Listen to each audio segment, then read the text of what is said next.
Welcome to the only daily podcast focusing on compliance news of the day. Each morning, start your day with a cup of coffee and Tom Fox, the voice of compliance, to hear about 4 of the top compliance, corruption, or leadership stories you will need to start your day.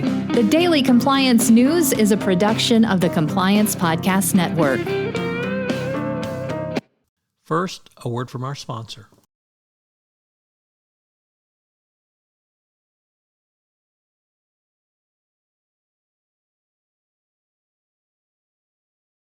The Daily Compliance News for August 1, 2022, the Farewell to Lieutenant Uhuru edition.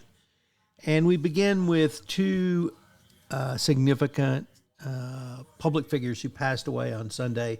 The first is Nichols, who of course starred as Lieutenant Uhuru on Star Trek.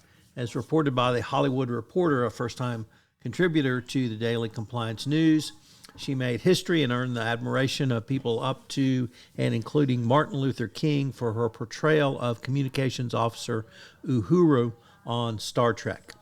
She was a nightclub singer and dancer and had previously starred in another Gene Roddenberry show, The Lieutenant, when he asked her to come on board with this new show, Star Trek. In it, she played the communications officer, and she was on the essentially the executive leadership team of the Starship Enterprise. Her role as opening doors for African-American women was really without parallel, influencing people all the way up to Sally Ride and NASA. Bill Russell, the 11-time NBA champion, also passed away.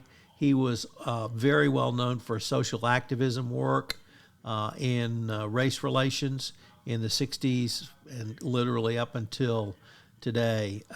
You really can't say enough about what he had to put up with when he was a player in Boston, but his response was really leading the way.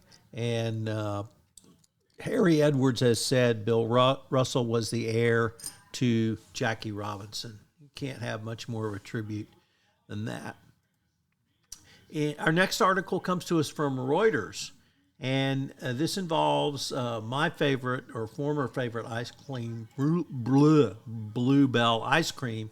The former CEO, Paul Krause, is going to trial on a criminal charge of hiding the evidence of the company's listeria issue, which led to multiple deaths back in 2016. And the claims against him are that he did not know, or rather did not fully communicate and tried to cover up the listeria outbreak, which led to the deaths. So it's going to be very interesting, or it was 2015, not 2016, I'm sorry.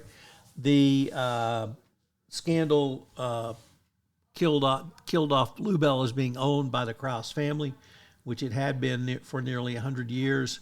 Up until that time, they had to bring in a private equity investor who has essentially destroyed the brand. And our final story is about the UAW, which is having a new election, trying to get away from the endemic corruption that has troubled one of the country's top unions for many years. The Daily Compliance News is a production of the Compliance Podcast Network and a proud member of C-Suite Radio. Thanks so much for listening. I hope you'll join me again tomorrow.